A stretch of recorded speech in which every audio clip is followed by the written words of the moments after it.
ሰላም ለእናንተ ይሁን በዓለም ዙሪያ ለምትኖሩ ለሰው ልጆች ሁሉ። ዛሬ የማቀርበው የሉቃስ ወንጌል ምዕራፍ 13 ከቁጥር 18 እስከ 35 ድረስ ያለውን ነው። ኑ አብረን እናንብብ።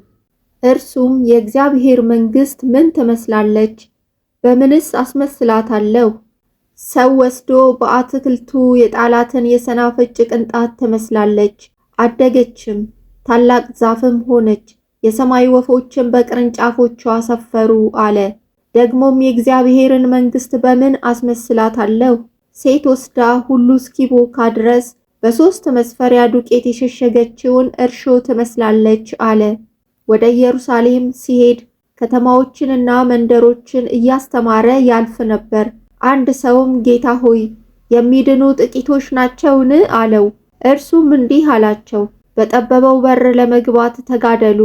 እላችኋለሁና ብዙዎች ሊገቡ ይፈልጋሉ አይችሉምም። ባለቤቱ ተነስቶ በሩን ከቆለፈ በኋላ እናንተ በውጭ ቆማችሁ ጌታ ሆይ ጌታ ሆይ ክፈትልን እያላችሁ በሩ ልታንኳኩ ትጀምራላችሁ። እርሱም መልሶ ከወዴት እንደሆናችሁ አላውቃችሁም ይላችኋል። በዚያን ጊዜም በፊትህ በላን ጠጣንም፣ በአደባባያችንም አስተማርክ ልትሉ ትጀምራላችሁ። እርሱም እላችኋለሁ ከወዴት እንደሆናችሁ አላወቅኳችሁም፣ ሁላችሁ አመፀኞች ከእኔ ራቁ ይላችኋል። አብርሃምንና ይስሐቅን ያዕቆብንም ነቢያትንም ሁሉ በእግዚአብሔር መንግሥት ባያችሁ ጊዜ እናንተ ግን ወደ ውጭ ተጥላችሁ ስትቀሩ በዚያ ለቅሶና ጥርስ ማፋጨት ይሆናል።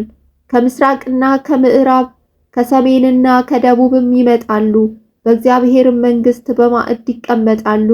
እነሆም ከኋለኞች ፊተኞች የሚሆኑ አሉ፣ ከፊተኞችም ኋለኞች የሚሆኑ አሉ። በዚያን ሰዓት ከፈሪሳውያን አንዳንዱ ቀርበው ሄሮድስ ሊገልህ ይወዳልና ከዚህ ውጣና ሂድ አሉት። እንዲህም አላቸው፣ ሄዳችሁ ለዚያች ቀበሮ እነሆ ዛሬና ነገ አጋንንትን አወጣለሁ፣ በሽተኞችንም እፈውሳለሁ፣ በሦስተኛውም ቀን እፈጽማለሁ በሏት። ዳሩ ግን ነቢይ ከኢየሩሳሌም ውጭ ይጠፋ ዘንድ አይገባውምና ዛሬና ነገ ከነገ በስቲያም ልሄድ ያስፈልገኛል። ኢየሩሳሌም ኢየሩሳሌም ነቢያትን የምትገድል ወደ እርሷ የተላኩትንም የምትወግር፣ ዶሮ ጫጩቶቿን በክንፎቿ በታች እንደምትሰበስብ ልጆችሽን እሰበስብ ዘንድ ስንት ጊዜ ወደድኩ፣ እናንተም አልወደዳችሁም። እነሆ ቤታችሁ የተፈታ ሆኖ ይቀርላችኋል።